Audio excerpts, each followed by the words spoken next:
Lepo pozdravljeni. Spet je tu odmev tedna. Dogodke tega tedna komentirava z gospo Mileno Miklavčič. Ja, dober dan, dober dan. Dober dan, Milena.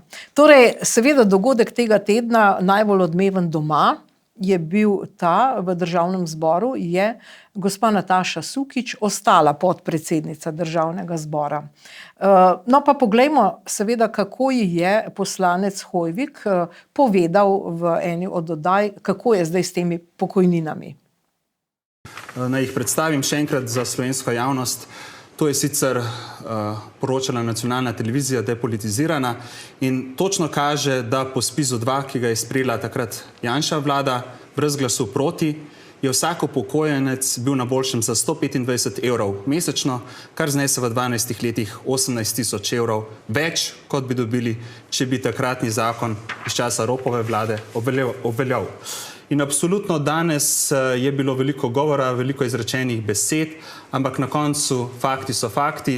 Tudi Zavod za pokojninsko in invalidsko zavarovanje, ki ga vodi zdaj tudi že ponovno potrjen gospod Papež, je pokazal fakte, da takrat decembra 2012, da je ta odmerni odstotek bil samo matematični preračun in da so se takrat začele pokojnine neto zviševati.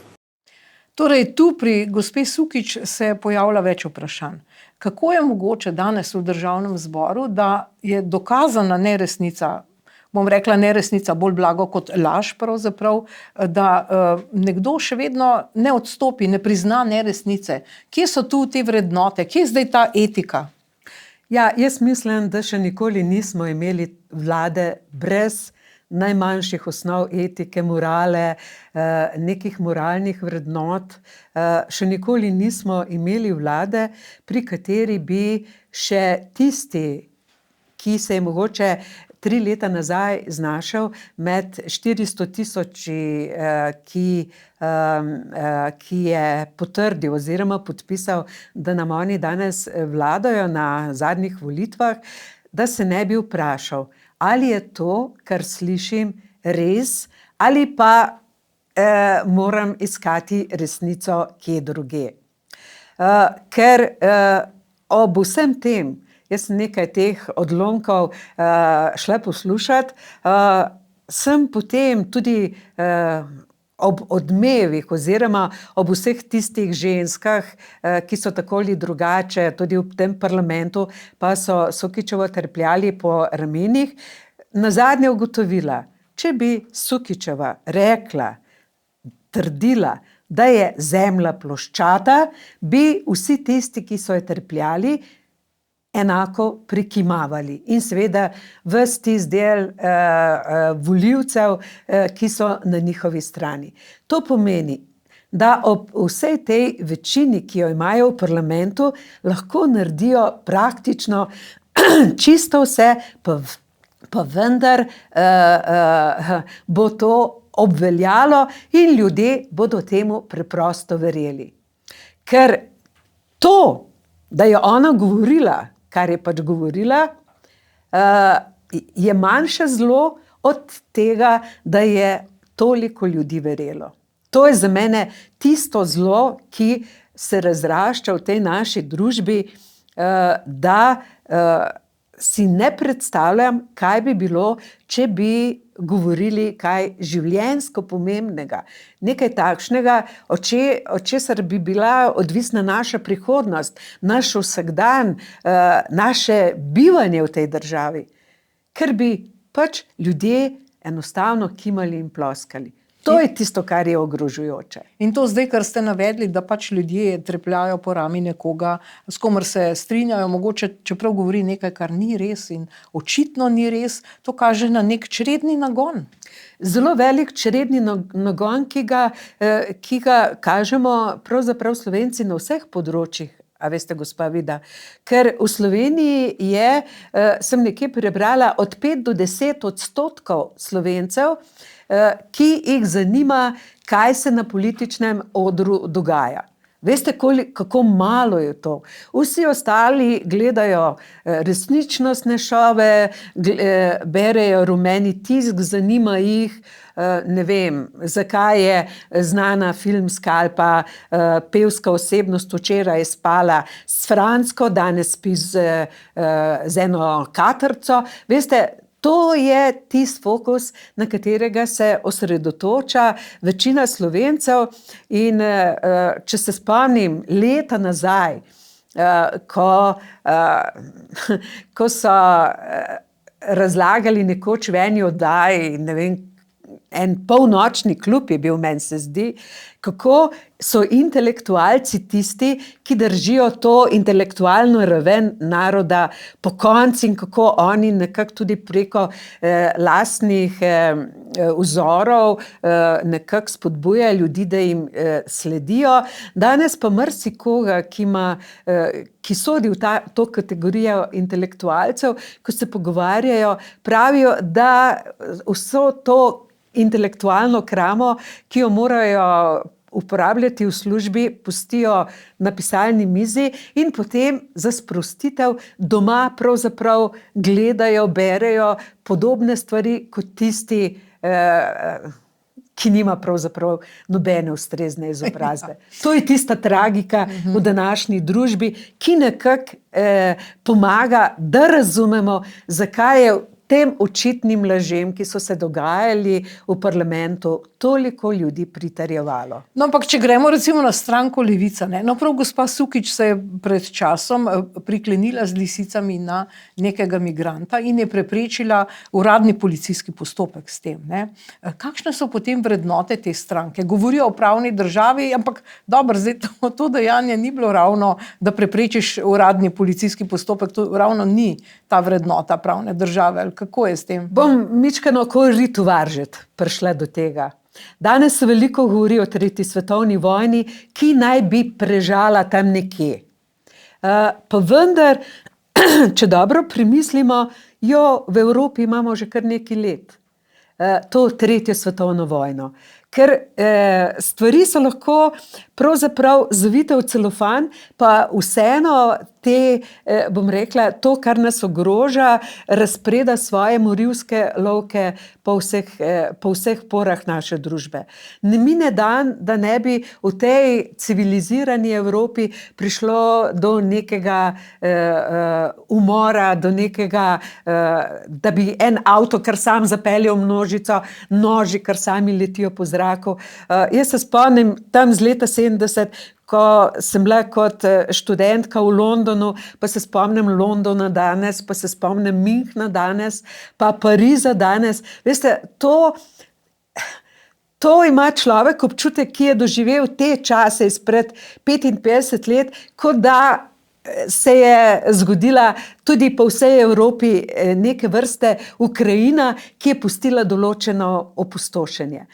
Pa če zdaj razmišljamo, kako smo postali razvajeni, pa če dodamo, da je vedno manj ljudi, ki se odločajo za otroke, to pomeni, da je vedno manj prirastka, da je vedno manj tistih, ki bi bili nekakšna sol Evrope, da je vedno več tistih, ki nadomeščajo to prvotno Evropo, potem je to, da se nekdo priklene na nekoga, katerih je v tej Evropi vedno več, nekako kaže na to, da bi nas ljudi moralo biti vedno bolj strah za svoj obstoj.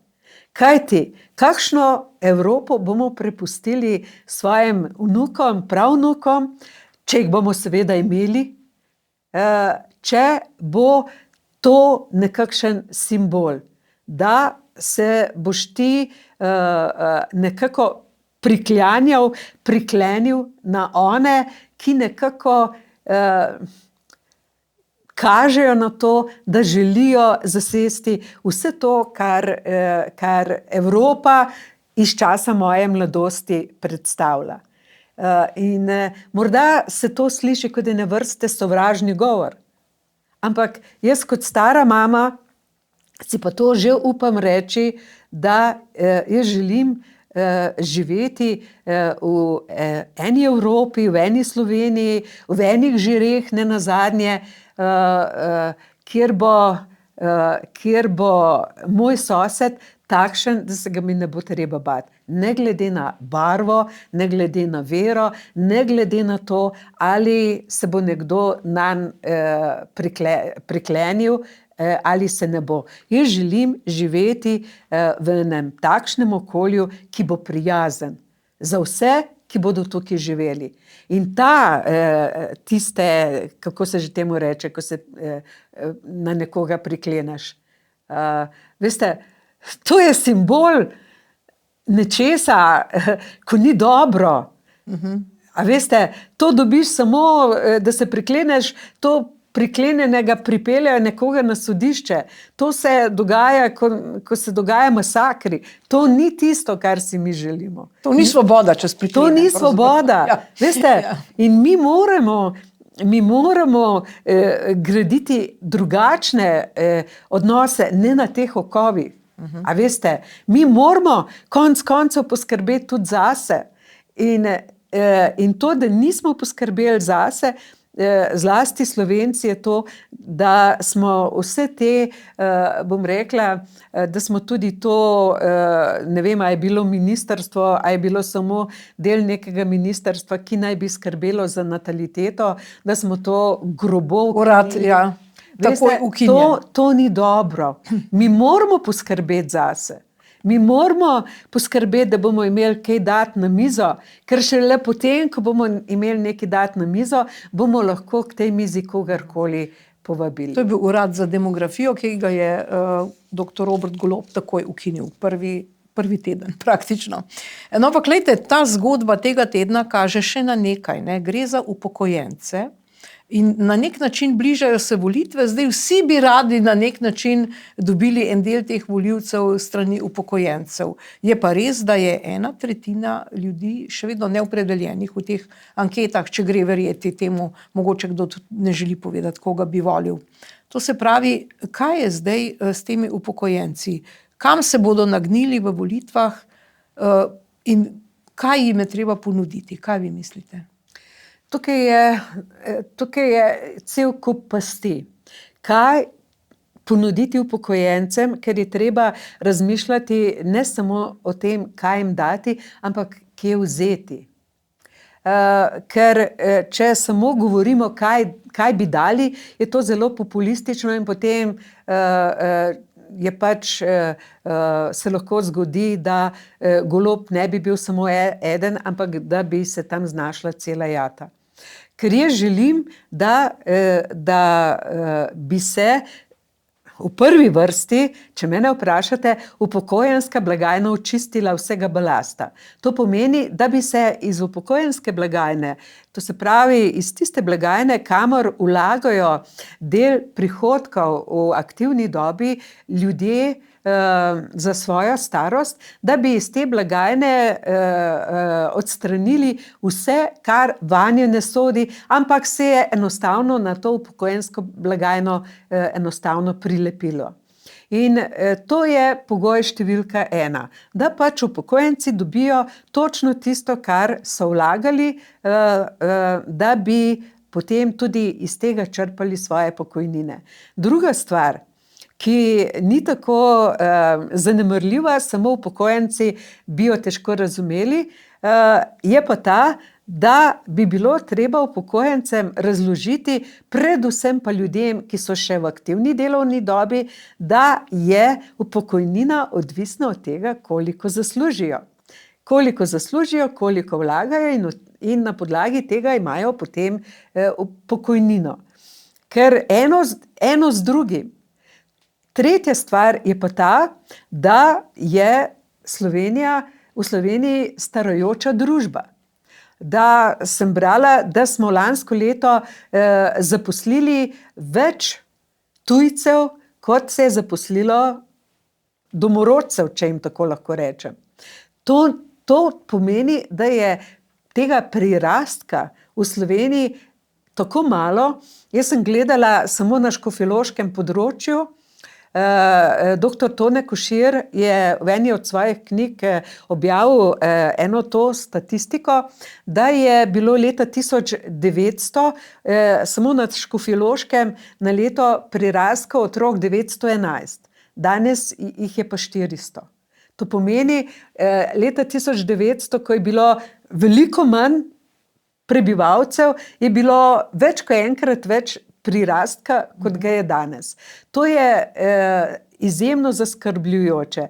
In tudi upokojenci se morajo zavedati, da mora biti neka osnova, da mora biti dovolj delovnih ljudi, da bodo pač delali v narekovaju in vlagali, ker pač upokojenska blagajna mora kar naprej dobivati svež denar, ker velikokrat, ko poslušam ali pa berem različne komentarje, je marsikdo užaljen in reče, ja, celo življenje sem vlagal pač v to upokojensko blagajno, zdaj pa moram to uživati. Veste, to je podobno kot nekomu, ki je varčeval na banki in potem pride čez 10 let in zahteva točno tisti denar, tisti svoj kupček denarja, svoje bankovce, ki jih je pred 10 leti na banko prinesel. To ne gre. In vse te stvari bi bilo treba na en zelo tak preprost način povedati, razložiti, ker ves ta populizem bo splahnel tisti trenutek, ko ne bo od kje vzeti. No in seveda zdaj denar kljub temu seveda je, ne. Zdaj ta teden so se zgodile neke novosti v Erarju, to je nekakšen spletni portal, kjer lahko pogledamo, katerim fizičnim osebam so, pa tudi podjetjem so plačevala podjetja, in zgodilo se je, da je GEN-I se znašel na seznamu, da je plačal več milijonov, 10 milijonov, 20 milijonov, pisalo je fizični osebi. Zdaj do zdaj je ta napaka že popravljena, ampak povejte mi, to se pravi, Uprava za javne prihodke je našla neko sistemsko napako, kaj zdaj to pomeni?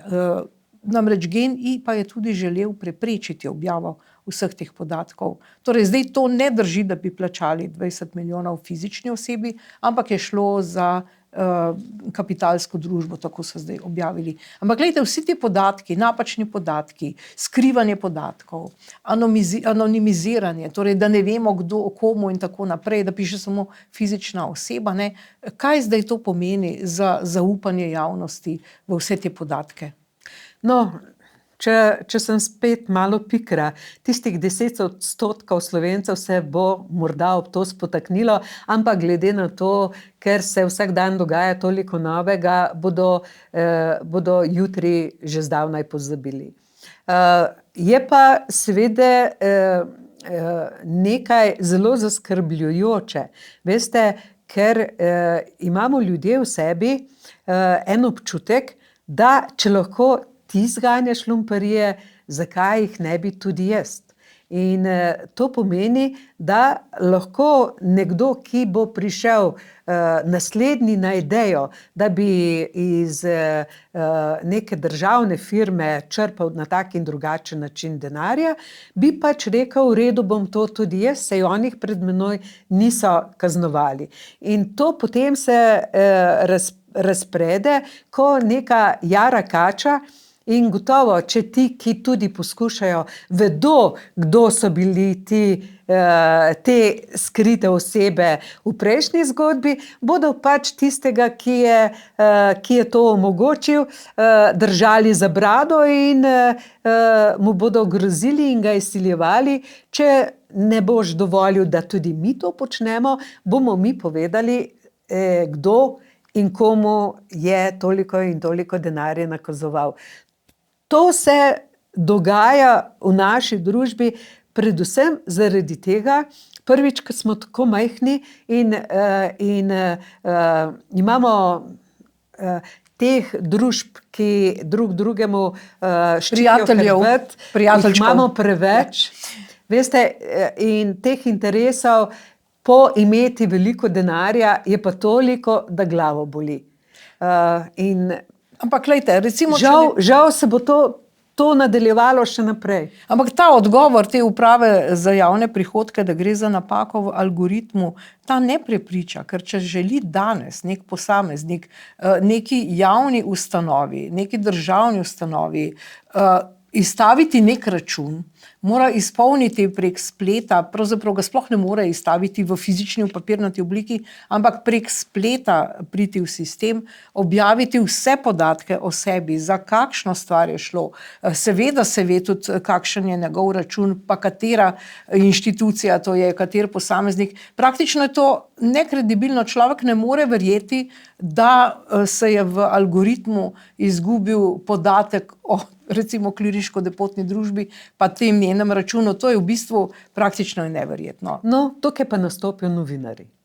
Če bi imeli v Sloveniji kredibilne novinarje, če bi imeli novinarje, ki takšen problem ne pokrije samo z leporečjem oziroma s piarovskimi novicami, potem bi ljudje prej ali slej izvedeli, kdo so bile te skrite osebe, zakaj se je to nakazovalo, komu se je nakazovalo. Veste, ker zmeraj je nekdo, ki je dobil manj kot vsi ostali, in ta, ki je dobil manj, bo zelo hitro povedal, kaj se je v ozadju dogajalo.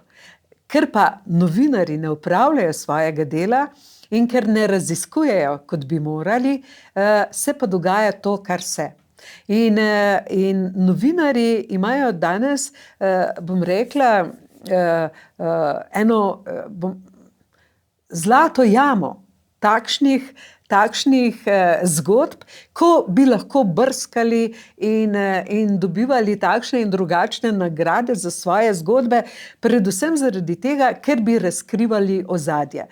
Morda pa bi zadoščalo že samo to, kar ste zdajle vi povedali, Vida.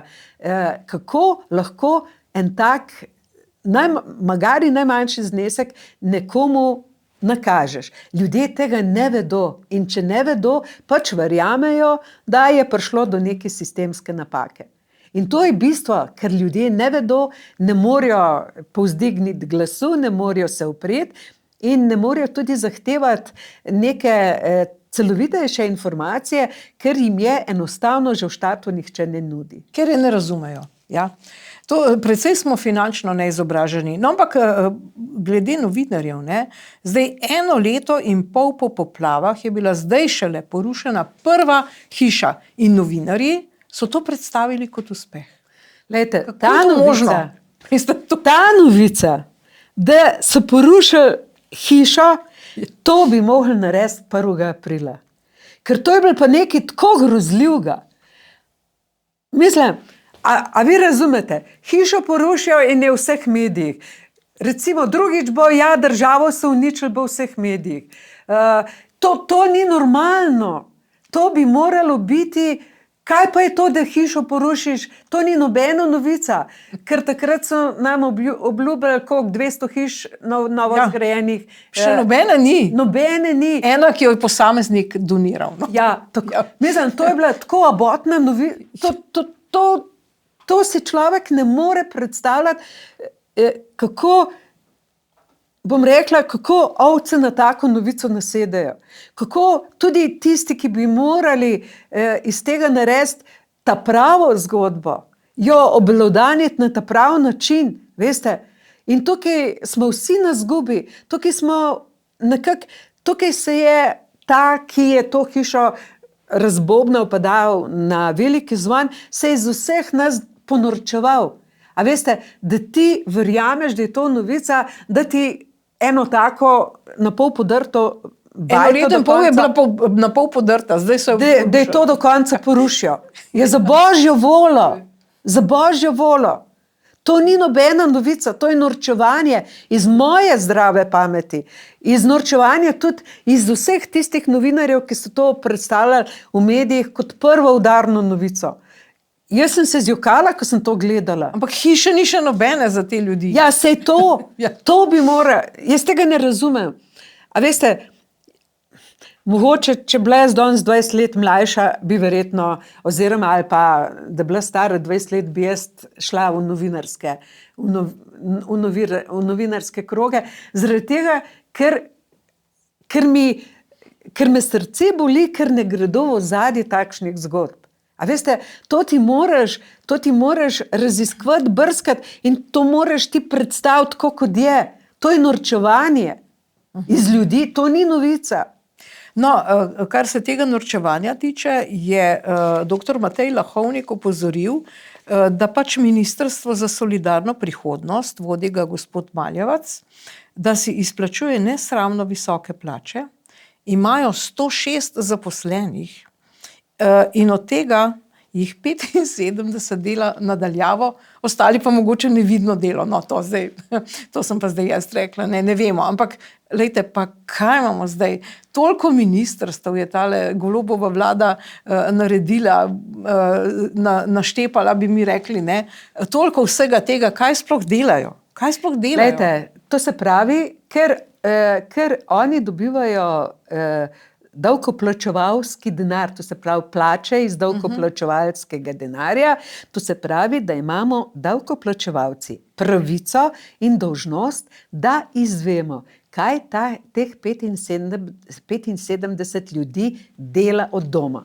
Kakšen je njihov delovni čas, od do, kaj je njihovo delo, kaj so njihovi rezultati in nenazadnje morali bi tudi izvedeti, kako so plačani. In to je nekaj, kar nikomur ne pade na pamet, da bi pa dejansko to novico razgrnil pred ljudmi na takšen način, da bi bila verodostojna. Veste, to meni nič ne pomeni, da 75 ljudi dela od doma. Lahko teh 75 od doma gara kot črna žival. Lahko. Teoretično je to možno.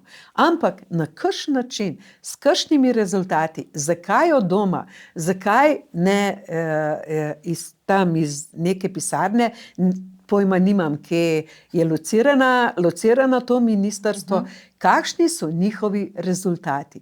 Kaj točno ena Micka Kovačeva dela doma? Kdaj začne to delo, glede na to, da se mi zdi, da je gospod Mesec uvedel nekakšno štempljanje, če se prav spomnim, a ima doma tisto napravo za štempljati, kako to delo poteka, ker vsak človek, ki je zaposlen v neki zasebni firmi, pač mora točno povedati, pokazati rezultate svojega dela. Skratka, potrebujemo nekega Elona Muska, ki bi vprašal, napišite 5 stvari, ki ste jih ta teden naredili. Ja. To bi bilo zelo zanimivo. No, mi smo imeli, jaz se spomnim, leta nazaj, ko sem delala na banki, smo morali delati po enih metodi Bruce Penn, se je takrat reklo. Ne vem, kaj je to pomenilo. To besedno zvezo sem si zapomnila in mi smo morali od prve sekunde do zadnje sekunde, kot smo odšli domov, smo morali zapisati, kaj vse smo počeli. In jaz mislim, da pri vseh teh zgodbah, da bi jih potlačili in pokazali, kot da so neverodostojne, to je nevidno delo, to je delo od doma in še marsikaj, bi pač mi morali imeti za to, da bi ohranili tudi svojo integriteto, da bi pokazali, da se jaz motim, ko si mislim, da pač oni nekaj nakladajo, bi morali nekako pokazati, da je to naše delo res takšno, da si zasluži ne samo nekakšnih zlobnih opazk, ampak vse spoštovanje. In skrajni čas bi bil, da se to naredi. No in seveda so v tem času te vlade zaposlili tudi nekaj sodelavcev, ki so sorodniki, recimo gospa Mateja Tašner oziroma žena Maja Tašner, Vatovec, od Mateja Tašnerja, ravno tako poslanca Levice, Luko Lukiča, ki se je izkazal kot ne najbolj primeren kader in tako naprej. Skratka, zaposlili svoje znance in prijatelje, ob tem pa seveda dolgotrajna oskrba, za katero bomo 1. julija začeli plačevati, dobili pa seveda še popolnoma nič, ker še nič ni.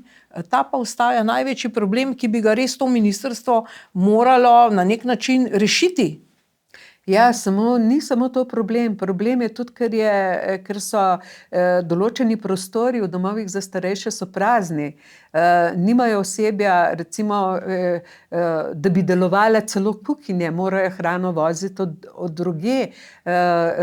Zaposleni so preobremenjeni.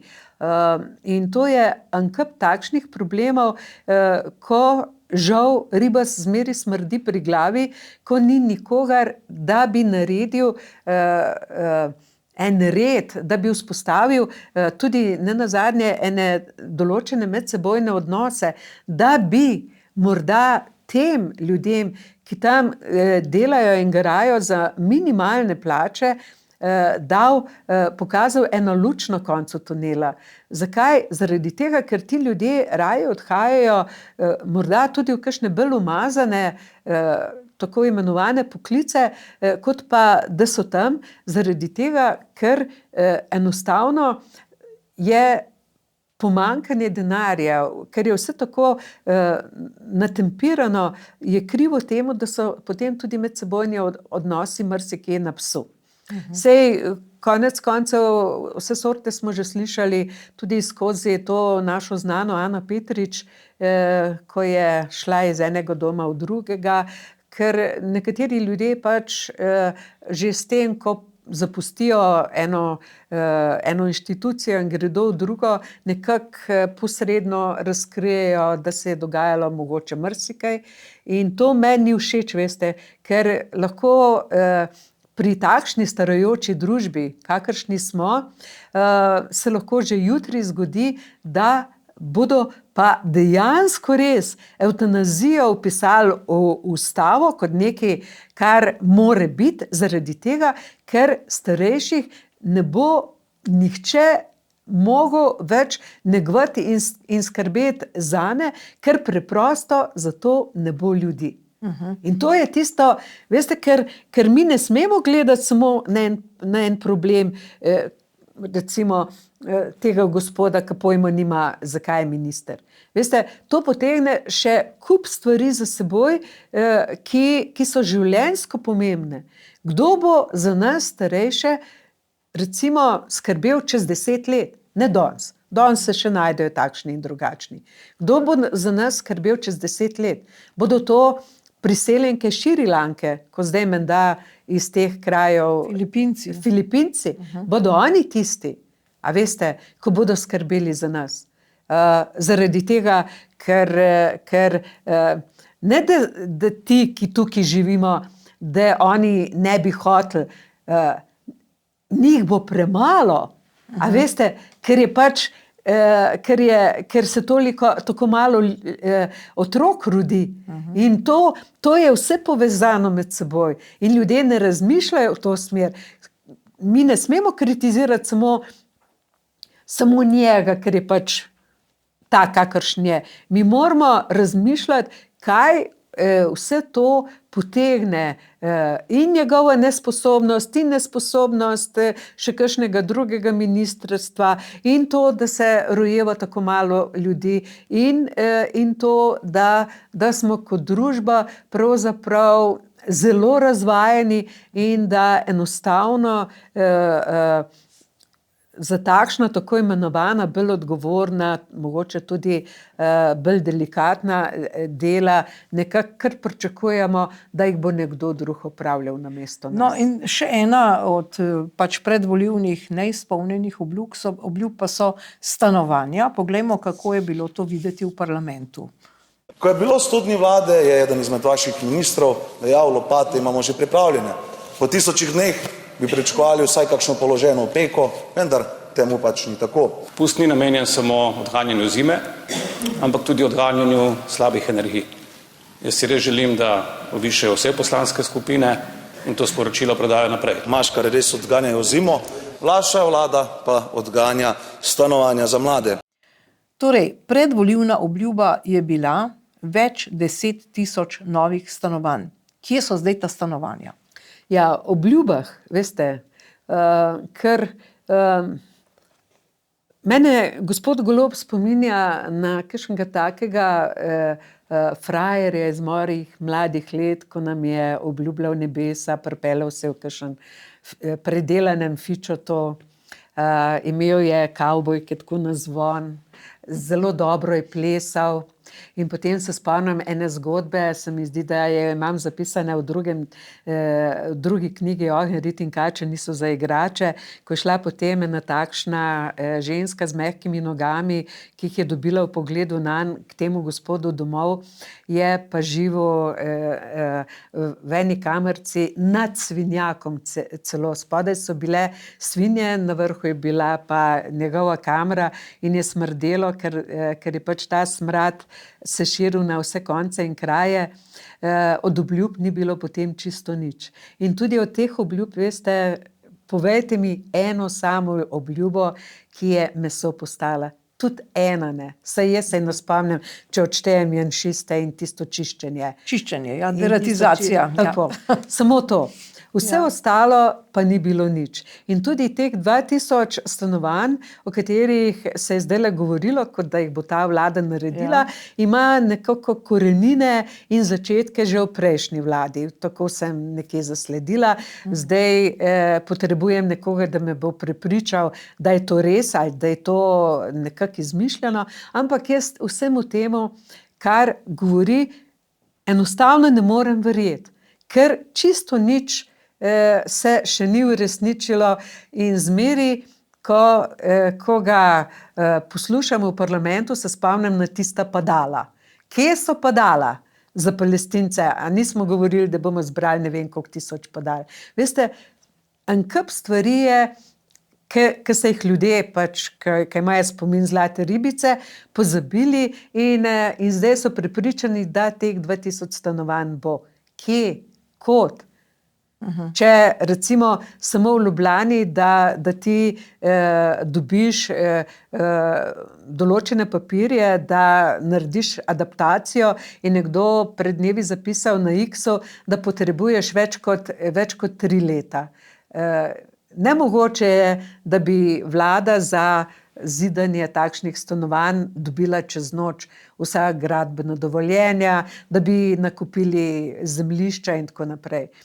To so stvari, ki bi morali se ljudje strezniti. In že v štartu reči, dajmo se hvaliti potem, ko bodo zasajene prve lopate. Ne se hvaliti z nečem, za kar slutimo in podzavestno vemo, da se bo razblinilo kot milni mehurček. No, tudi te lopate so že omenjali, da že so tam nekje, ne, že zasadili lopate, ampak dobro. Zdaj tisto, kar nas pa je ta teden malce zbudilo, je pa seveda vojna v Ukrajini in zdaj oboroževanje, več sredstev za NATO. Torej, poglejmo najprej, kako se politika odziva na to vojno v Ukrajini. Torej, v kakšno pozicijo je zdaj potisnjena Ukrajina, gospod Tirk? Ukrajina je vojno izgubila. In to je išlo iz, torej, ta ugotovitev je bila danes na nek način vse prisotna. Ukrajina ne more postavljati pogojev. Ukrajina bo morala sprejeti diktat. Torej, ne vsa politika ne misli tako, ampak en del politike je Ukrajino vrgel čez ramo, če povem v tem modernem terminu. No, jaz sem zdajle si ogledala precej omizij, kjer so govorili o tem, kaj se je dogajalo tudi v tej ovalni sobi, ko je v Ameriko prišel Zelenski in nekako bi se sem si jaz pač izoblikovala eno takšno mnenje, ene povprečne gospodinje tam nekje 50 kilometrov strani Žirov, da je gospod Trump predvsem podjetnik, poslovnež. In verjetno bo on naredil vse, da se ti morebitni trgi, kjer bi lahko on posloval pa plemenitil svoje premoženje, da ostanejo na uporabo in da do kakšne tretje svetovne vojne, s katero nam grozijo, enostavno ne pride. In jaz sem prepričana, to sem tudi zasledila v eni novici, da je bilo to, kar smo videli iz ovalne sobe, pač le ena kulisa, da v ozadju se je njegovo osebje z Zelenskim že pogovarjalo na 4 oči, ker to z Ukrajino bodo morali zlepa ali zgrda rešiti. Se pa strinjam, da bo verjetno to ozemlje, Krim pa mogoče še kaj, kar so zasedli Rusi, Rusom tudi ostalo. Vse ostalo, da bodo pač morali Ukrajinci na to, da pač tisto ozemlje Rusije obdržijo, bojo pač morali pristati, kajti kako drugače bodo potem dobivali na bilijone milijard, ki jih bodo potrebovali, da se Ukrajina ponovno postavi na noge. Je pa tudi res, da se bodo morali o teh detajlih, teh mirovnih in še kakšnih drugih sporazumov pogovarjati na 4 oči. To ni, a veste, to ni gledališče, glej. A veste, to moraš se ti dogovarjati na 4 oči, ker to je življenjskega pomena in za eno stran in za drugo in nenazadnje konec koncev tudi za Evropo. Ker vsaki še tako slabi stvari je tudi nekaj dobrega in dobro v vsej tej, bom rekla, vsej tej štoriji z Ukrajino, ki se bo, to sem prepričana, uredila za zeleno mizo prej ali slej oziroma zelo kmalu, je tudi to, da se je Evropa prebudila. Ja. In samo to si še želim, da bi se prebudila v to smer, a veste, da bi začeli razmišljati bolj trezno in da ne bi vse gradili na zelenem prehodu, ampak da bi gradili na treznosti, na razumu in na tem, kaj je prav in kaj narobe. No, tudi predsednica Nataša Pirc Musar se je oglasila in zapisala je, da Slovenija zagovarja načela in spoštovanje mednarodnega prava ter mednarodnih odnosov. Nenazadnje so Rusi agresorji in so prekoračili tudi te dogovore. Dogajanje, ki smo mu bili priča danes v ovalni pisarni, je zapisala Pirc Musar, spodkopava te vrednote in temelje diplomacije. Zdaj, takoj se je seveda prislužila kritiko Trumpovega odposlanca, ki je odgovoril, zdaj navajam, ste ena od držav, ki v NATO namenja najmanj sredstev. In to je bila zdaj ta bistvena razprava v Sloveniji, koliko več bomo morali, 2% bruto domačega proizvoda, ali bomo to zmogli, kje vzeti, omenili ste, od zelenega prehoda, že so spremembe tu, tudi s tem zelenim prehodom, s temi boni za CO2 in tako naprej. Torej, kaj vi mislite? Ali damo zdaj za to oborožitev več, koliko moramo, ker smo že zdavnaj to podpisali, in kje vzeti? No, jaz se samo nečesa bojim, da bo tudi ta NATO nekako se postavil na neke nove noge, ker seveda, če ti želiš biti del NATO, moraš se držati nekih dogovorov, kar je logično. Če jaz pridem na vašo oddajo, ne morem priti s polurno ali enourno zamudo, ker to ne gre. In tudi vse te države, takšne, kakršna je Slovenija, bodo morale pač pristati na določene pogoje, ampak tudi v Sloveniji je glede na to, kako zdajšnja vlada meče denar skozi okno, še ogromno rezerve. In dejansko res bo pač treba ta denarna sredstva, ki so na voljo, recimo, da je na voljo, bom dala okroglo vsoto, 10 milijard na leto, bodo pač morali nekomu nekaj vzeti, da bodo dali za oborožitev. Seveda je pa tudi res, da, kot sem že prej rekla, da je to, kar se je dogajalo v ovalni sobi, da je to bila predstava za cel svet, da vse tisto, kar se bo v resnici odvijalo v zakulisju okoli Rusije in okoli Ukrajine bo pač to dogajalo med 4 stenami, se pa bojim, veste, še nečesa pri nas, ker tudi pri nas jih ni tako malo, ki nekako trdijo, da je bila Ukrajina tista, ki je napadla in ne Rusija. Tudi takšni so in niso zmeri v rokavicah, ko zagovarjajo svoje ideje. No, ampak poglejmo, kako je poslanec Tašner Vatovec komentiral to, da bi dali in morali dati več denarja za NATO. Bi na tej točki zelo direktno rekel, da če pride tak diktat, da če bo odločitev, da se na ta diktat pristane, da moramo poskušati kot država čim bolj izigrati ta diktat, podobno kot lahko za zavezek NATO paktu, lahko to naredimo tudi tu. Ampak, glejte, beseda izigrati.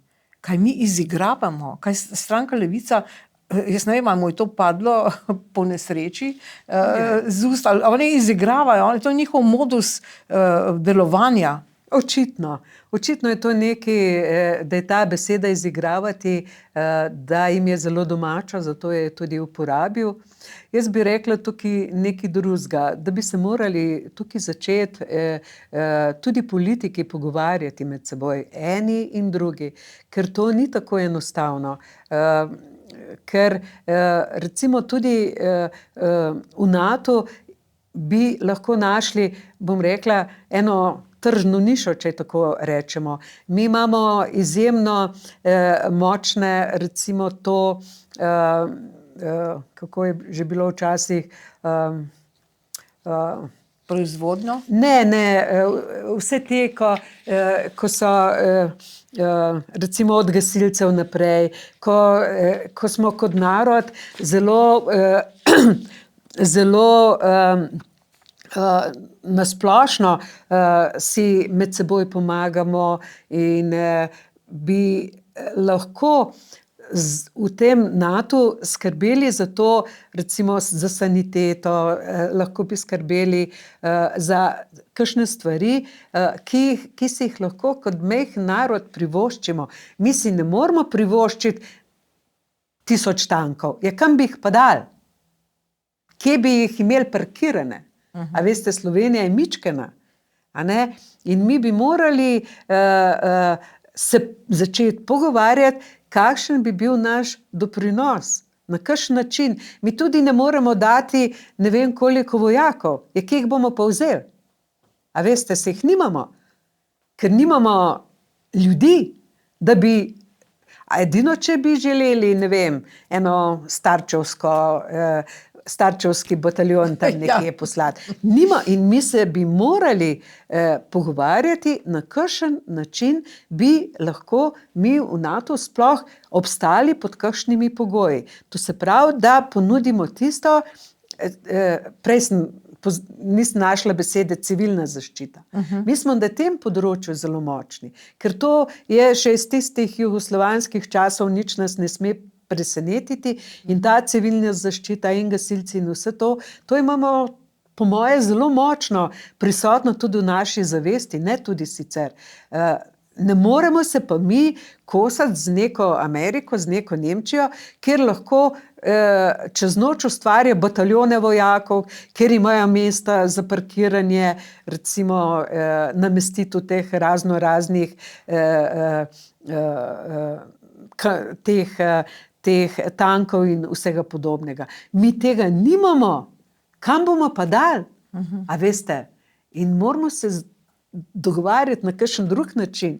Najti način, kako zapolniti ta 2% na nek drug način v nekih storitvah. Da bo Bog sit in koza cela, da bo tudi ne nazadnje, recimo tam sem nekje brala, da bi pač imeli te močne ekipe, te prve pomoči in tako naprej.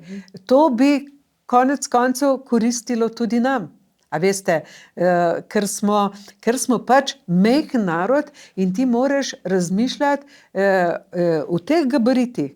Majhen narod in toliko ljudi imamo na voljo in ti se ne moreš primerjati z nekom, ki je toliko in toliko milijonov večji kot si ti.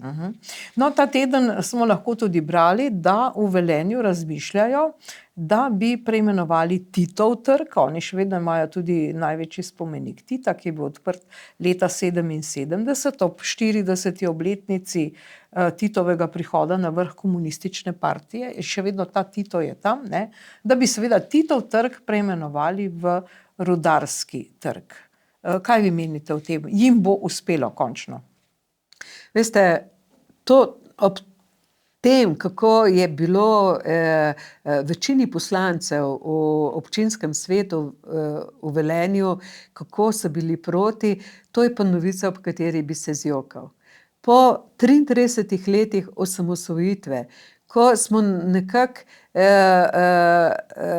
takrat pustili ves ta jugoslovanski balast s Titom, s komunizmom in socializmom in z vso takšno in podobno navlako za seboj, da se danes mi še zmeraj bockamo, a bi Titov trg ukinili, a ga ne bi. Veste, to je nekaj tako sramotnega in jaz ne najdem besed, s katerimi bi jaz to obrazložila svojemu vnuku, zakaj to počnemo. Sploh po tej grozljivi in tragični nesreči, ki se je zgodila v rudniku v Velenju. Veste, to bi moral cel Velenje dihati s to idejo, da se ta trg poimenuje po rudarjih. Po tistih, ne nazadnje, tudi ki so tako nesrečno končali v rudniku. In tega jaz preprosto ne razumem, da tega nismo sposobni.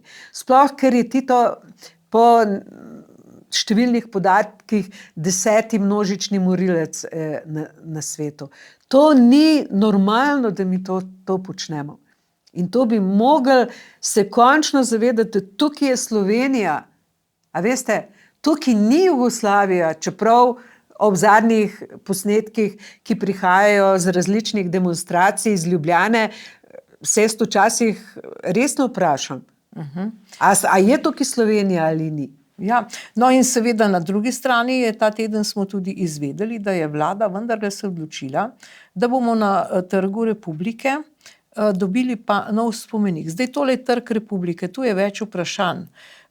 Torej spomenik, ki bo posvečen osamosvojitvi. Ne. Vlada je namenila menda 2 milijona evrov za to. Prvo vprašanje je, kaj bo s temi spomeniki? Revolucija, Kardel, ali naj jih odstranimo, ali naj še vedno sobivajo z osamosvojitvijo? Par let nazaj sem bila v Tivoliju in tam gor je bil včasih en hotel Bellevue. Ne vem, aj še ena podrtija je bila takrat. In glede na to, koliko imamo teh spomenikov, bi bila jaz takoj za to, da ta hotel Bellevue obnovijo in vse te spomenike, te revolucionarne, da jim pač tam postavijo mesto, ker je tam blizu tudi muzej novejše zgodovine in da bi bil to mogoče kot nekakšna meka za vse tiste, ki pa jih želijo videti, občudovati, se jim pokloniti. Jaz sem proti temu, da se te spomenike ruši, uniči in tako naprej. Naj imajo vsi tisti, ki jih še zmeraj čutijo kot svoje, en prostor, kjer jih hodijo gledati. Ta osrednji trg pa naj bo tam dejansko res en spomenik osamosvojitvi. En temeljni kamen, od kdaj naprej Slovenija obstaja. Veste, ker vsi ti spomeniki revolucionarni nas v podzavesti še zmeraj nagovarjajo, čak malo, saj ta Slovenija je pa tam kar neki, to bo šlo. To je res, a veste, da tudi po komentarjih pišejo po forumih ljudje ob tem ideji o spomeniku osamosvojitve, kaj to sploh potrebujemo. Nihče se ne obregne ob ta dva spomenika, ne? Ampak prav tega osamosvojitve, kaj nam je to treba, a smo se nismo osamosvojili in tako naprej. Ne? Zaradi tega, ker mi tudi v šolskem sistemu, veste, jaz imam pač 5 otrok, v tem šolskem, osnovnošolskem sistemu, je o osamosvojitvi komikej. Komikej. In če želim, da moji vnuki vedo, kaj osamosvojitev je, se moram z njimi pogovarjati. A veste, ker tudi šolski sistem je, ne nazadnje, sem brala, da je tudi eden od učiteljev iz Prekmurja zdajle zapusta peljal svoje učence v tej pionirčkasti opravi, recimo na zapusta. Ta Jugoslavija in vsi ti spomeniki so še tako živo prisotni v našem spominu, da enostavno tudi v tem zgodovinskem spominu za osamosvojitev nekako ni prostora. In še nekaj drugega je.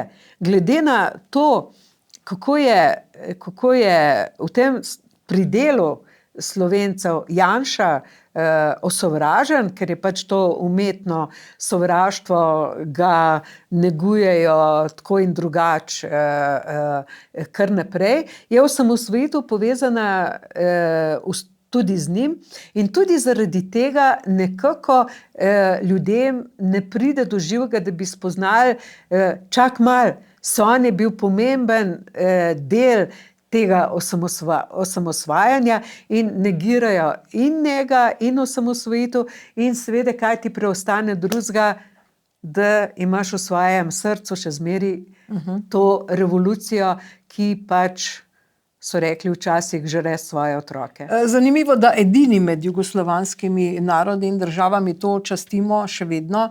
Vsi drugi, mislim, mi smo se prvi osamosvojili, pa zdaj nekako ne moramo se posloviti od tega sistema in od revolucije. Ampak povejte mi, se vi strinjate s to idejo prav SDS-a, da bi ta trg preimenovali v trg doktorja Jožeta Pučnika? Seveda, in tukaj z velikimi črkami bi moral biti tudi ves čas prisoten en transparent, na katerem bi pisalo tukaj je Slovenija. Ja, pa mogoče himna, Veste, po kateri zdaj to so določeni simboli, ki predstavljajo Slovenijo.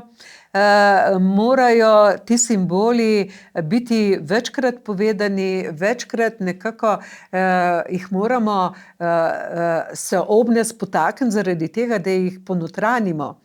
Ker recimo letos, ko so bili ti transparenti povsod po Sloveniji postavljeni, ki so nekako igrali na ta domovinska čustva, to je bil cel pogrom zaradi tega. Zakaj tudi? Zaradi tega, ker nimamo ljubezni do domovine ponotranjene na takšen način, da bi jo čutili, kot da je to nekaj, kar imamo 33 let. A veste, in mi moramo začeti tudi s temi občutki do Slovenije, do domovine, moramo jih narediti na nek način tudi malo kičaste. Zakaj? Zaradi tega, da jih ponotranimo. Mi nimamo nobenega filma. Mi pravzaprav, če tako vzameš, nimamo tudi nobene takšne zelo znane pesmi, da bi jo štancali.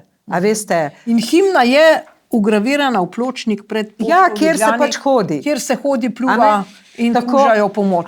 Veste, to je res sramota. To so te stvari, če bi tudi tiste, ki nosijo Slovenijo v srcu, če bi jih vprašali, a naj namesto tega spomenika tam postavijo spomenik osamosvojitve, pa bi marsikdo začel razmišljati čak malo.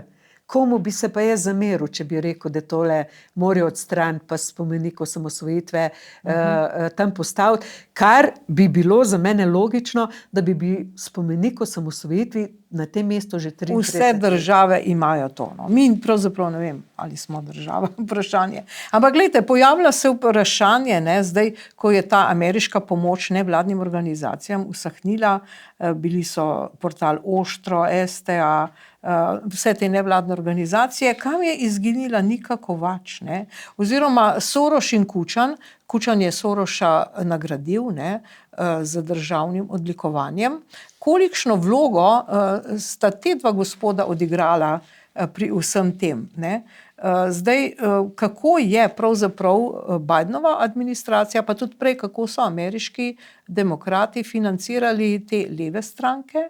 Zdaj povemo, da Nika Kovač se seli zdaj v Bruselj, tu je očitno zmanjkalo denarja, ne, ta njena ekipa, namesto da bi šli v Iran, ne, kjer je res veliko problemov, ali pa v Afganistan, bodo zdaj gospe nekatere od teh se preselile v Bruselj. Kaj se zdaj zgodilo? Kaj se zdaj dogaja? Ja, seveda, pritok denarja je Trump zaprl pipo in dejansko res se bo zdaj izkazalo, mogoče bo z 8. marcem šel v Bruselj še kakšen drug NVO, na kakšen način so se vsi ti, za katere si dejansko res si predstavlja, da živijo od zraka, ker na papirju niso imeli nobenih prihodkov, od česa so živeli.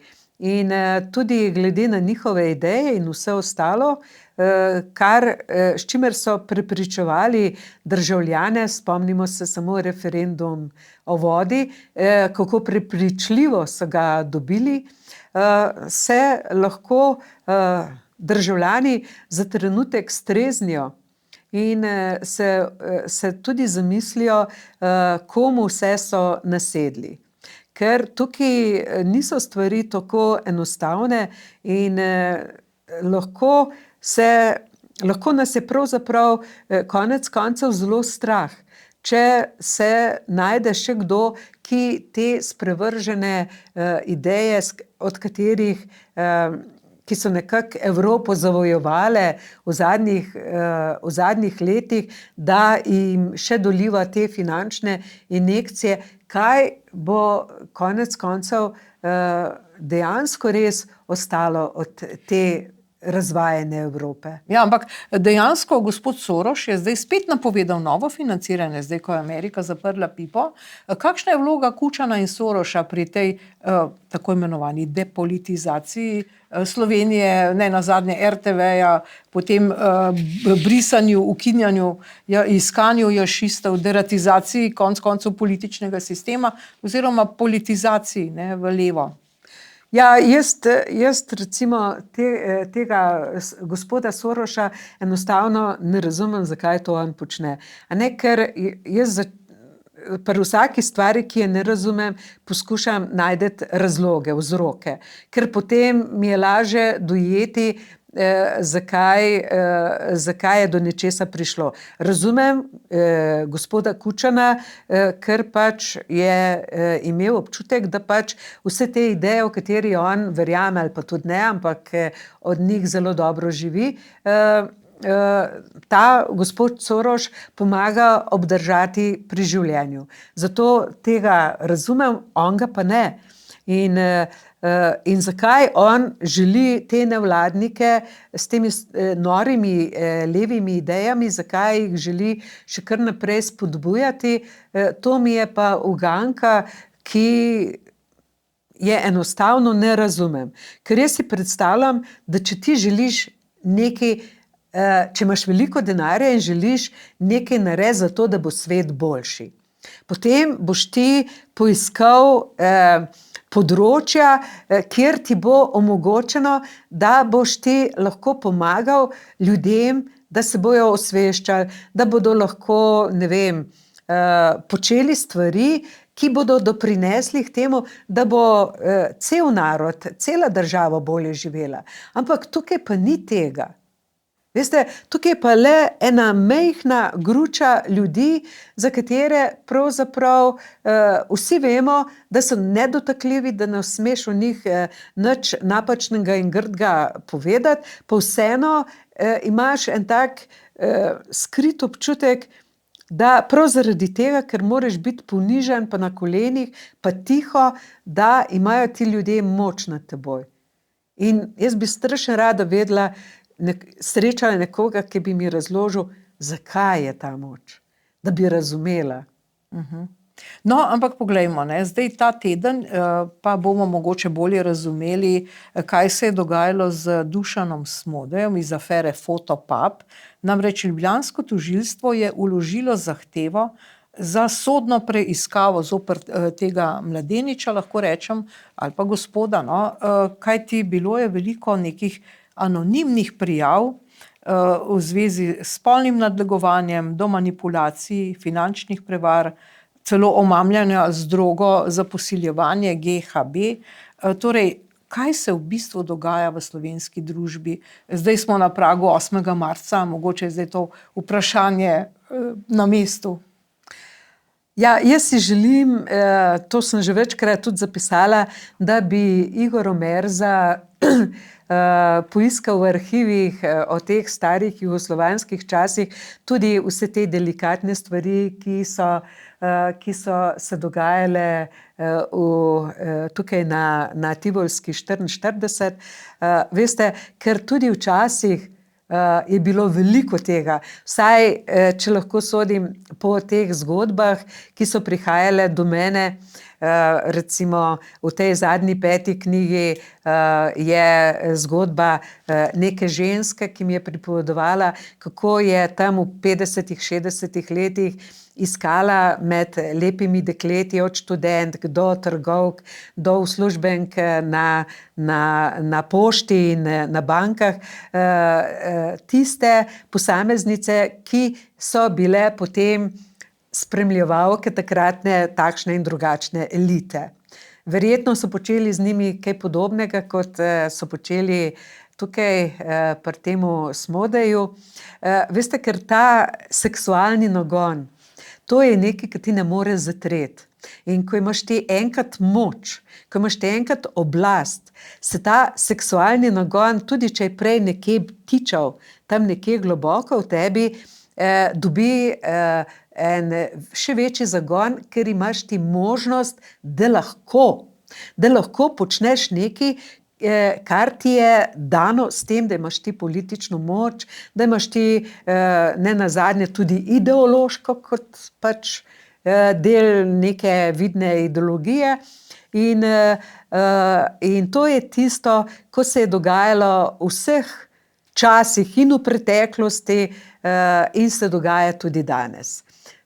Tale težavica s tem gospodom je pač prišla na dan čisto slučajno, ker je pač nekdo drug umrl in potem se je mehurček razpočil in so pricurljale na dan takšne in drugačne resnice. Tudi jaz poznam neki zgodb po tem, kar se je tam dogajalo v tem pubu, pa vendar nisem nič takega slišala, kar se ne bi dogajalo že tudi marsikje druge, tudi na kakšni ladji, tudi v kakšnem stanovanju tukaj v Ljubljani, tudi pri nekaterih, ki so hodili na takšne seksualne seanse v Köln, v Frankfurt.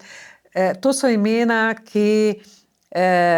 ob katerih bi se marsikdo prijel za glavo pa rekel nemogoče.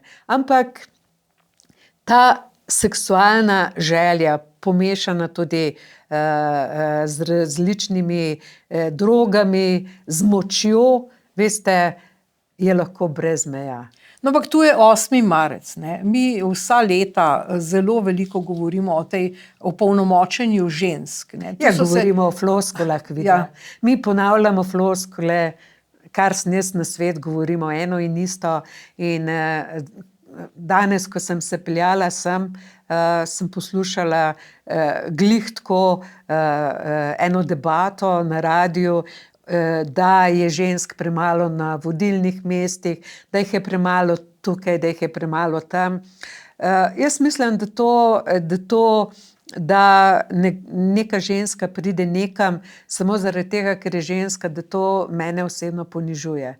Jaz želim, da pridem nekam zaradi tega, ker sem sposobna, ustvarjalna in je pa treba tudi priznati, no, da smo kot družba sicer še zmeraj mičkeno patriarhalno usmerjeni, da si ne predstavljamo, da je na nekem mestu recimo neka ženska, sploh če ta ženska potem počne same neumnosti.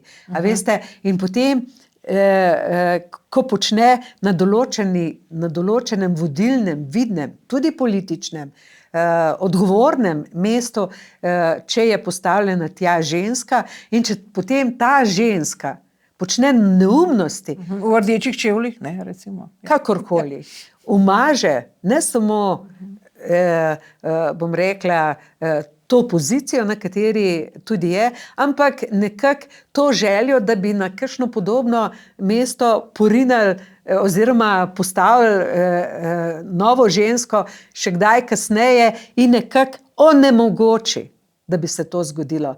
Ker imajo ljudje v podzavesti še zmeri zelo aktiven spomin na to, kaj pa je ona na tem mestu počela. No, ampak ta primer kaže tudi na to, da si ženske pravzaprav naupajo povedati, ne? Ja, zakaj bi si povedali, Vida? Poglejte naš sodni sistem. Se vse posiljevalce skoraj da izpustijo na prostost. Ta ravnatelj, recimo, tam nekje, ko je počel izjemno grde stvari celo nad otroki, kaj je dobil 2 leti pa pol? A je to kakšna kazen? A veste? In zaradi tega, ker smo kot družba, imamo en kup varovalk, imamo en kup opravičil za te posiljevalce, kdo pravzaprav je velikokrat tudi tako, da niti tega ne povemo, kakšne narodnosti je, da ne povemo, v kakšnem okolju je prišlo do posilstva. Veste, to ni fajn. To ni fajn. In še zmeri imamo, ne vem, punčke tam pri 12-13 letih, ko so že mame. Veste, zakaj se nihče s tem ne ukvarja? Meni je tega balasta, pa teh rož, pa teh političnih govorov za 8. marec, in ga imam poln kufer. Jaz bi rada, da bi nekdo dejansko res naredil vse, da bi nenazadnje mlade osveščal tudi o vlogi spolnosti, ampak na drugačen način, da ta spolnost pride preko ljubezni, da ni to športna rekreacija, kot marsikdaj mladi mislijo, ker jim pač to spolnost pokaže na drug način. In tudi pri teh mladih dekletih, ko so tukaj, ko so bile v bistvu nekatere še mladoletna, kje so bili njihovi starši? A veste, ker ti kot starš moraš vedeti, kje tvoj mladoletni otrok hodi pa cele noči počne Bog vedi kaj. No in vi pa si upate povedati, napisali ste že več knjig na to temo, na teh zgodbah, intimnih zgodbah ljudi. Ali imate kakšne grožnje? Kako pa vas sprejema okolica? Ja, seveda mi grozijo zaradi tega, ker vsakič, ko nekaj povem, se lahko nekomu zamerim. Ker vse, kar mi rečemo, Vida, jih bo, ne vem, neki kimalo, drugi si bodo mislili svoje, tretji bojo rekli, joj, kako se upa to govoriti, četrti ti bodo pa nasprotovali oziroma bodo postali do tebe sovražni, zato ker smo mi družba, katero ni nihče naučil pogovarjanja. A veste, jaz imam pač takšno mnenje in če bi bili mi normalna družba, bi se mi o tem mnenju pogovorili in mi ne bi grozili, kot mi je zadnjič nekdo grozil smrtjo. Oziroma, da se ne spomnim še časov, ko smo imeli zadnjo besedo, pa sem takrat povedala, da mi je to, da nekdo spi s psom v isti posteli na Gravžno, sem dobila čez 200 groženj s smrtjo. Bog vedi, kaj bi bilo, če ne bi bilo covida. Veste, to so stvari, ki se mi nismo pripravljeni o teh stvareh pogovarjati, sedeti za mizo in se kot ljudje pogovarjati. In to je rak rana naše družbe in znotraj družine. In nenazadnje tudi ob tem fantu tukaj na sliki. To bi se mi morali pogovarjati z mladimi, kaj je prav, kaj je narobe. In bom rekla, ta grozljiva izkušnja, ki so imele ženske tukaj in tudi fantje nenazadnje, so bili tudi fantje nekateri prizadeti, bi morali imeti za odskočno desko za pogovor in o spolnosti, in o teh medsebojnih odnosih in morali bi se imeti ne nazadnje že v osnovni šoli en predmet retorike, pogovarjanja, da bi se sploh znali pogovarjati, razumeti, se slišati, ker tega ne manjka. No, in ta teden smo izvedeli tudi, povedal nam je gospod Rok Snežič, kaj je počela spremljevalka predsednika vlade na njegovi jahti. Zdaj, o tistih posnetkih Tine Gabe, se je veliko govorilo. Tudi se mi zdi, da je kolega Luka Perše najavljal te posnetke, ampak jaz sem takrat razumel, tako kot sem bral njegove članke, da so to posnetki, ki ne bi jih ti dostavil Peršu. Ne, jaz nikoli nobenih posnetkov. Potem pa tistih posnetkov naenkrat ni bilo. Ne, meni je prišlo do vdora v moj en računalnik, kjer sem imel ene varnostne kamere od moje bivše jahte, več nimam jahte, sem jo prodal, na kateri je res bila Tina Gabe. A to je tista jahta, o kateri smo prej... Ne, to je bila ena zadnja jahta, 3 jahte smo, zadnja jahta. Tina Gabe je res bila pri meni na jahti. Lahko bi bili posnetki, da so posnetki. Jaz ne vem, kaj vse bilo na teh posnetkih, to so bile varnostne kamere moje jahte. In nekdo je meni pobral vse varnostne kamere in mi zradiral celi računalnik. To je bil vdor narejen meni računalnik. Varnostne kamere... Na moji jahti, ki so bile. To si bil dostop ti do njih, ne? Ja, ampak so mi pobrali vse in mi zradirali celi računalnik. Vse smo zbrisali. Vlomili so ti na jahto? Kako? Ne, na računalnik, varnostni, to je posebej bil v prostoru, ampak nima več te jahte, to sem že prodal. Ampak jaz nisem teh posnetkov nikoli šel gledati, slišal pa sem, da so se nekje posnetki pojavili na platformi OnlyFans. Tako sem jaz slišal. Jaz pa te platforme niti... Ampak ti, če si bil na jahti za Tino Gabe, veš, kaj bi lahko bilo na teh posnetkih? Ja, lahko je bilo marsikaj, ne? Ampak to z javnostjo ne bom razglabal, lahko je bilo marsikaj. Pa kakšen je bil pa vajen odnos zdaj? Bila sva boljša prijatelja, ampak da ne bo gospod premier še bolj jezen na mene, ne smem kaj preveč govoriti, ker potem bo gospa Tina še mogla... Imaš pa možnost, da zdaj kaj poveš, okoli tega, ne? Saj si lahko vsak misli, če je prišla, verjetno ni prišla kuhati pa pospravljati na jahto. Dobro. Kaj si lahko mislimo? Ja, a veste, gospa Vida, za mene bi bila novica, če bi Snežič rekel, prišla je kuhati pa pospravljati. In bi pač tam objavil eno sliko, kako kuha in kako pospravlja. To, kaj je pa v resnici počela, pa za mene ni novica. Ker to se mi zdi samo po sebi umevno, da če je prišla k njemu na ladjo, je pač tam počela tiste reči. Ja, kaj bi pa drugega? A veste, da bi pa kuhala, pa pospravljala, ja, to bi bila pa novica. Mogoče to še pride, no. Ampak dobro, zdaj to je bila spremljevalka predsednika vlade, marsikdo pa se je tudi spraševal na X-u seveda in so rekli, kaj se pa dogaja z predsednikom vlade in z njegovim zdravjem. Takole je nekdo objavil takle posnetek predsednika na vladi in se je zdelo nekomu, da pač ne zgleda preveč zdrav.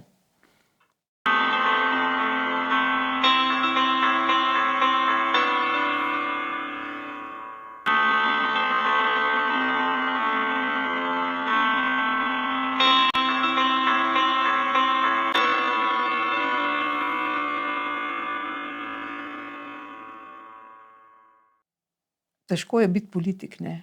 Ja, veste, težko je biti politik in težko je... Jaz bom čistko po zdravi kmečki pameti povedala. V teh 3 letih, verjetno z nekaj let podlage, se mu je nabralo marsikaj, kar bi on rad pometil pod preprogo, pa tega enostavno ne more. In verjetno tisti, ki ga držijo v šahu zaradi takšnih ali drugačnih stvari, kot politike marsikdaj, marsikje držijo v šahu, ga verjetno tudi zaradi kakšne stvari privijajo, da ne jim tako ali drugače ustreže. In jaz si predstavljam, da to so bili eni takšni dnevi, ko je potem prišel tudi pred javnost, da se je pač moralo nekaj dogajati, kar ni bilo v njegovo korist, oziroma da se je dogajalo nekaj, zaradi česar on lahko ni celo noč spal. Ker to, da bi prišlo kakšno malenkost, mogoče že recimo ta romunski dvojnik, recimo, da bi o tem zvedeli kaj več, a si vi predstavljate, kaj bi to za njega pomenilo. In takih kiksov je bilo vsaj v teh 3 letih, če le kaj spremljamo medije, jih ni bilo malo. Ja, mogoče se je bal, da bo Erar kaj odkril, ne, ta nova aplikacija. No, seveda pa, če končamo, vedno malce končamo še z Ljubljano, spet je z nami župan Zoran Janković in spet je bil tu protest, ne? Vendar so na komentarjih nekateri pisali, da se Ljubljana spreminja v srbski pašaluk s tem, ne? Nekateri so pa rekli, no, mogoče bodo pa Srbi dosegli, da Zoran Janković odstopi oziroma ne bo več izvoljen, ne bo zamenjan. Kaj vi menite? No, jaz sem tudi zdajle na X-u sem zasledila eno fotografijo, tisto, ki je sicer malkrat objavljajo, to je pa druga plat Stožic. Tisto zapuščeno, tisti, ne vem, kaj so tam. Je za trgovinski center, ne?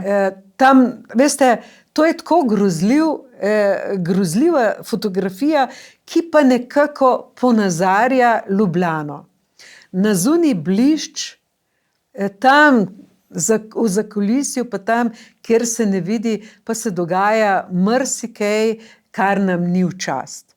In jaz mislim, da tudi ko greš po Ljubljani, veste, se to Ljubljana že dolgo ni več eno svetovljansko mesto, že dolgo ni več mesto, kjer bi ti nekako imel občutek, da si prišel v srce Slovenije.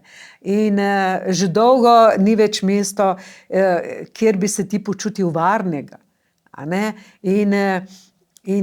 In samo na tisto sliko, tisto fotografijo Stožic, jaz zmeri pomislim in dejansko si potem nekako mi srce zakrvavi tudi ob teh besedah srbski pašaluk, ker se mi zdi, da nismo daleč od tega. No, bomo videli, torej ti ljudje bodo še vedno protestirali, zdaj so zaprli kar en del prometa. Zakaj pa protestirajo? Ja, zaradi tega pisma podpore. A pa ste sigurni, gospa Vida, da je protest zaradi tega pisma podpore? Kaj pa vi mislite, zakaj protestirajo? Ja, jaz mislim, da je to zaradi tega, da pokažejo, kdo ima v Ljubljani drugo glavno besedo. Kdo lahko zapre cesto. Tako, zato ker, kot sem lahko videla, ker so se pač postavili tam na sredo ceste, za te proteste niso imeli nobenega dovoljenja. Če je to res, bi bila zelo vesela, če kdo to od novinarjev razkrije, ker ni pomemben protest, pomembno je ozadje. In naj še za konec, ko se posloviva, še enkrat povem, da ta fotografija meni več kot toliko ne pomeni. Bolj bi mi pomenilo, da se razkrije, kaj se skriva v ozadju. Mogoče na naslednjih odmevih tedna, seveda tudi vi, boste spet vabljeni. Tokrat pa hvala lepa Milena Miklavčič za tele zanimive besede in komentarje. In hvala za pozornost in nasvidenje.